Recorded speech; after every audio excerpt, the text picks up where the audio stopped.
Eyo, karibu kwenye The Skankara Podcast. Mimi ni Breton Davis Brayo Skankara Boy, na topic ya leo ni simple tu. Ni kwa nini watu wengi kwenye jamii wanaishi kwa mitazamo ya watu wengine? Ni kwa nini mpaka mtu aseme kitu fulani ndio yeye afanye kitu fulani? Au ni kwa nini maamuzi mengi ya watu kwenye maisha yao yameshikiliwa na maamuzi ya watu wengine? Huu ni utumwa wa kisasa ambao umeanza zamani sana. Kwenye malezi mengi ya familia za Kiafrika tunakutana na changamoto fulani ya mtu hawezi kufanya maamuzi bila kuwashirikisha aidha wakubwa zake, wazazi wake au nini, ambao wanakuja kufanya maamuzi ya mwisho. Yani the last decision inakuwa inafanywa na jamii, hata kama sio mzazi, sio ndugu, basi watafanya hata wale wazee wa ukoo, sijui nani. Mfano tu kwenye maisha yetu ya Kitanzania hapa, unaweza ukawa labda unapenda tu vitu fulani, labda unapenda sana kucheza mpira, lakini baba yako akakukataza kucheza mpira kwa sababu yeye anataka wewe uwe daktari. Mama yako akakukataza labda wewe kujihusisha labda na vikundi vya kijamii kama makanisani, sijui kuimba kwaya, sijui kufanya nini. Kwa sababu gani? Wewe hapo anataka labda akulinde kutoka kwenye, anahisi labda unavyojiunga na hivyo vikundi labda ndo utajifunza uhuni au kutakuwa na zile mambo ujana mengi sana, lakini wewe unakuwa una target zako na mwisho wa siku unashindwa kukifanya kile kitu kwa sababu aidha mama amekataa, aidha wazee wako wamekataa. Hivyo kuoa, kuna watu wengine yani wanaoa, mzazi anamchagulia mke, bwana huyu ndo atakuwa mke wako, bwana wewe utaenda kuoa kwenye familia ile, utaenda kuoa kwenye nyumba ile. Ni kwa nini watu wengi kwenye jamii za Kiafrika wanaishi hivyo? Nimesema ni utumwa wa kisasa. Ni kwa sababu gani nimesema ni utumwa wa kisasa? Kwa sababu ni unakuwa unatumika, lakini wewe unahisi kama watu wanakujali. Yani ni kama unahisi kama watu wanakulinda au wanataka kukutengenezea future nzuri zaidi, kumbe aidha wanakupoteza kabisa au wanakuulia potential kubwa ambayo iko ndani yako. Kwa nini hatupewi uhuru wa kujieleza, uhuru wa kufanya maamuzi kama sisi tunavyoyataka? Kwa sababu mimi siamini kwamba ukiwa mtoto au ukiwa mdogo kila kitu utakachokuwa unakiongea kitakuwa kiko labda umekikosea. No, sometimes kuna vitu vyako pia wewe unavitamani, unataka kukifanya hicho kitu au unatamani kufanya hicho kitu kwenye njia fulani, lakini jamii inakataa, wazazi wanakataa, ndugu wanakataa, wazee wako ukoo wanakataa. And imekuja kuwa sasa kama ni sasa hivi, yani ukiishi bila society approval, watu wasipokipitisha kitu inakuwa ni hatari. Unajisikia hofu, yani ukifanya kitu kwa maamuzi yako wewe mwenyewe unasikia hofu, unaona kama nimekosea, kila kitu nimekikosea, kwa sababu tu unatamani atokee mtu akwambie bana hichi kitu kiko sahihi. Mtu akitokea tu akwambie bana hichi kitu hakiko sahihi, hata kama ulikuwa unakiamini kwa 100%, basi asilimia zote zinakufa. So ni jambo baya kabisa, kwa sababu linazuia ndoto nyingi sana kuchanua, linazuia vipaji vingi kuonekana, na linafanya watu wanaishi maisha ambayo sio ya kwao. Watu wanakuwa na stress, watu wanateseka kwenye maisha binafsi. Wewe unaweza kuoa mke ambaye wewe hukuwa umemtaka, ni wazazi tu wamekupointia bwana kamuoa yule mtu fulani kwenye nyumba ile, lakini wewe ulikuwa utaki, au tayari ulikuwa labda una mpenzi mwingine sehemu nyingine. Wewe labda ulikuwa unataka kufanya biashara ya aina fulani, wewe labda ulikuwa na kipaji cha aina fulani, lakini ukafosiwa labda kwenda kufanya kazi za ofisini au za nini, ili hali sio kitu unachokipenda. So means kwenye maisha yako yote utakuwa unafanya kitu ambacho hukipendi just kwa sababu walikuamulia watu fulani. Kwa hiyo wewe unaishi kwenye matakwa ya watu, huishi kwenye mifumo yako, huishi kwenye uhalisia wako, hauji-express mwenyewe, hauji-express feelings zako, huwezi hata kuongea. Kwa sababu gani?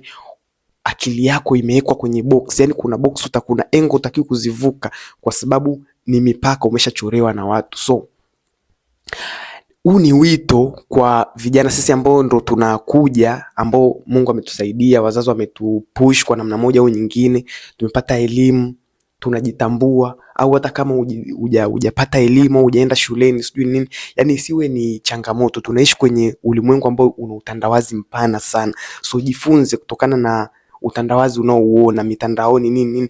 Jifunze, achia kichwa chako kikue na kione fursa nyingine tofauti na hizo ambazo umekuwa nazo labda kijijini kwenu, mifumo ile ya kijijini kwenu.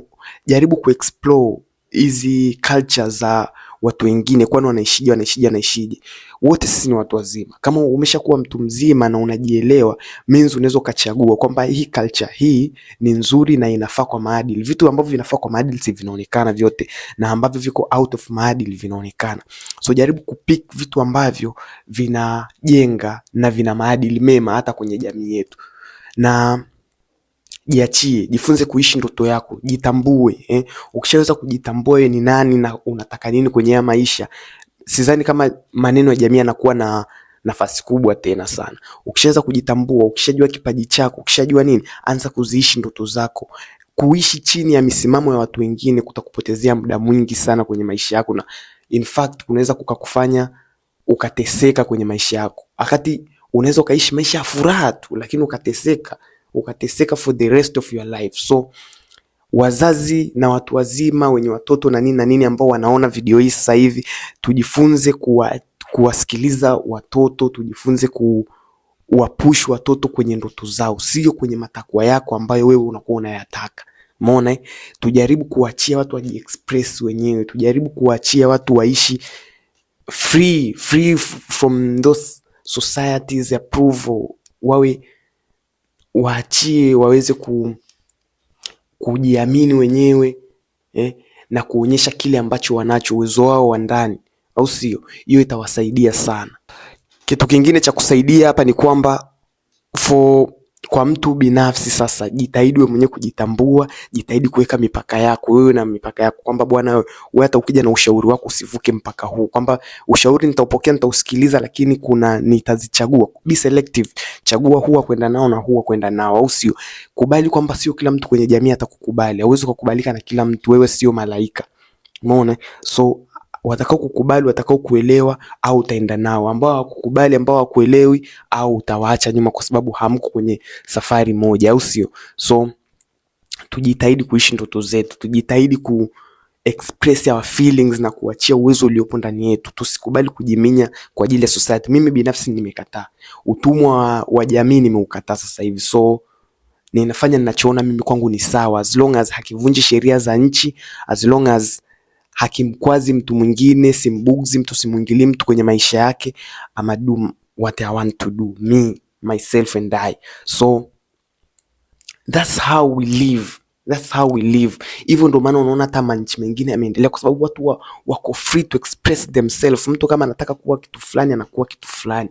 Umeona? So watu wanafanya vitu wanavyovitaka, kwa hiyo wanavifanya to the fullest, wanajiexpress sana, kwa hiyo vitu vinakuwa vinafanyika kwenye ukamilifu mkubwa. Kwa hiyo hivyo, yani tuache kuishi under the society's pressure, you know what I'm saying? So kwenye episode hii, hiyo ndo topic ambayo tulikuwa tunaiongelea kwenye The Skankara Podcast. Men, endelea kusikilizia, episode nyingine zinakuja za kutosha. Subscribe, comment, like, share pia kwa marafiki zako, waendelee kujifunza. And by the way, wewe mwenyewe unaweza kaniambia ni kitu gani ambacho, au ni ndoto gani za kwako zilikufa kwa sababu ya kusikiliza maneno ya watu kwenye jamii, kwa sababu ya kuwasikiliza wazazi, walimu na wale wazee wa ukoo. Maanake kwenye jamii zetu za sasa kitanzania kuna wazee wa ukoo pia wanaingiliaga sana kwenye maisha ya watu. Hebu tujue nini ambacho wazee wa ukoo walikwambia. Now I'm saying peace out.